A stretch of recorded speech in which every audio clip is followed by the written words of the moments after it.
Hoy ka bro ha? Oh, made ako kasali dyan. Anong dae? Yaong ka digdi sa law kang harong ko kaya kasali ka digdi? Puro ka cellphone.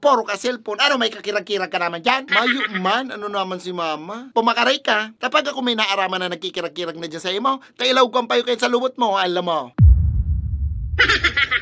Kamay-amay, pinapairinit nindo ang payo ko. Hay, si Kubal! Bukal po.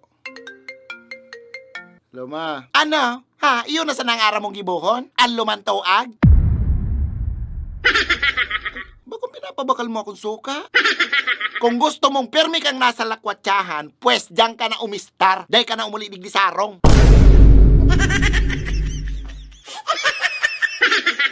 Poros ka mo konsumisyon. Haliun mo yan, puo na yan kang nyug dyan ha. Habo ko nang mahiling yan sa aga, lama. Haliun ko yan nyug. Isasayin ko man yan. Isay na naman ba kayo nagpainit kang payo ka to? Winda, junior garo. Harot, basulan nyo. Tanaulugan si masitas ni mama, kaya mainit na naman ang payo ka to. Si akin niyang mga masitas, kaya pala high blood na naman si mother. Di damay na naman gabo. Damay yan, matik na yan. Boy, alam mo, pati si Urig kaya nanggutang kayo na tiyan, alam mo. Matanong-tanong kayo masitas, ay ranong kang nyog.